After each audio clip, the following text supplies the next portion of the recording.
गीताई माऊली माझी, तिचा मी बाळ नेणता, पडता रडता घेई उचलून कडेवरी.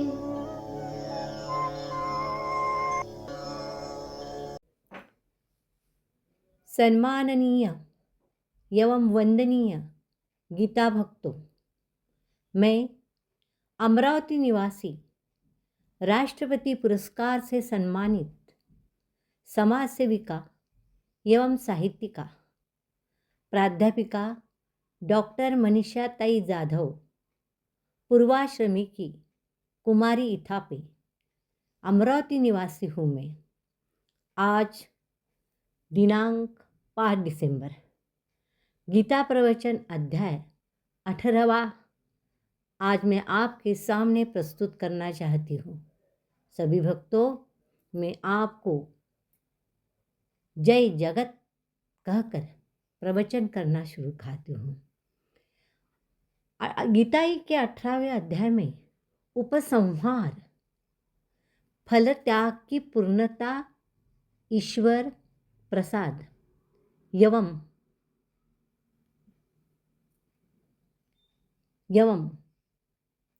साम्य सूत्र 101 में अथात रस्त्यागमीमांसा और वृत्ति एक जो है उसमें अंतिमम प्रवचन अर्जुन शांतिम प्रश्न 101 विभाग में अर्जुन का प्रश्न है, मेरे भाइयों, आज ईश्वर की कृपा से हम 18वें अध्याय तक आ पहुँचे। प्रतिक्षण बदलने वाले इस विश्व में किसी भी संकल्प को पूर्ण तक ले जाना परमेश्वर की इच्छा पर निर्भर है। इससे भी जेल में तो कदम कदम पर अनिश्चितता का अनुभव आता है। यहाँ कोई काम शुरू करने पर फिर यही उसके पूरा हो जाने की अपेक्षा रखना कठिन है। आरंभ करते समय ऐसी अपेक्षा नहीं थी कि हमारी यह गीता यहाँ पूरी हो सकेगी, लेकिन ईश्वर इच्छा से हम समाप्ति तक आ पहुँचे हैं। 14वें अध्याय में जीवन के अथवा कर्म के सात्विक, राजस और तामस, ये 3 भेद दिए गए हैं।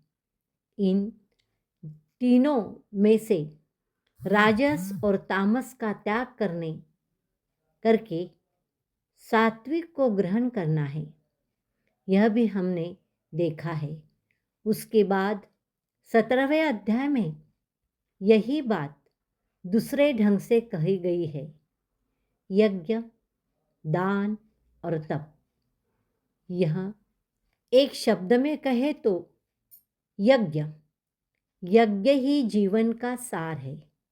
17वें अध्याय में हमने ऐसी ध्वनि सुनी कि यज्ञोपयोगी आहारादि कर्म हैं, उन्हें सात्विक और यज्ञ रूप बनाकर ही ग्रहण करें।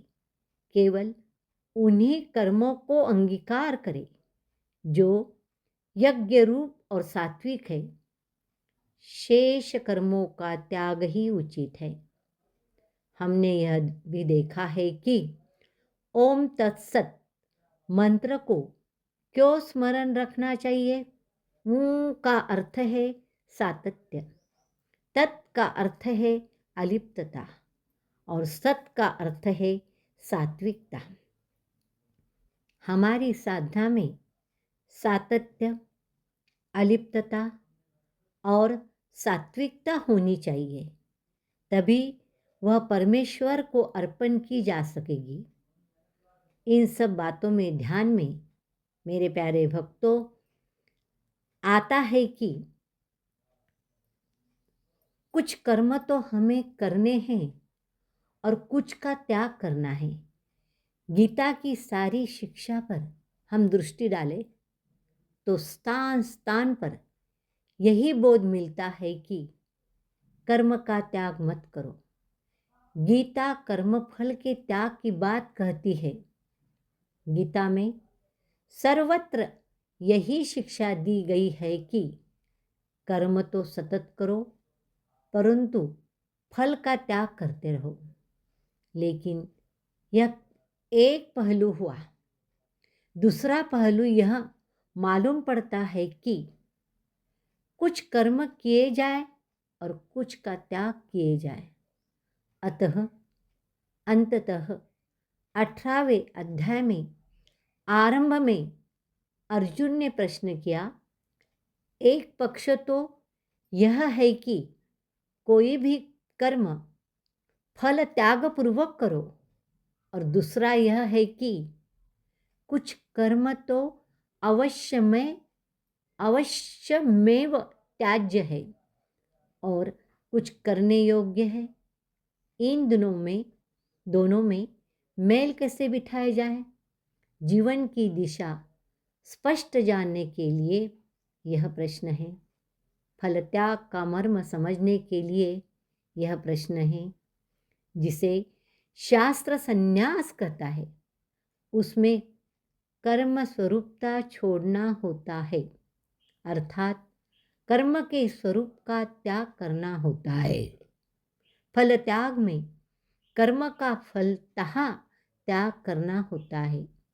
अब प्रश्न यह है कि क्या गीता के फल त्याग को प्रत्यक्ष कर्म त्याग की आवश्यकता है? क्या फल त्याग की कसौटी में संन्यास का कोई उपयोग है? संन्यास की मर्यादा कहाँ तक है?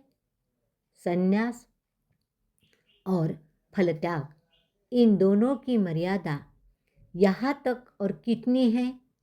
अर्जुन का यही प्रश्न है। जय श्री कृष्ण। भक्तों, वंदनीय भक्तों, जय जगत, जय जगत, जय जगत।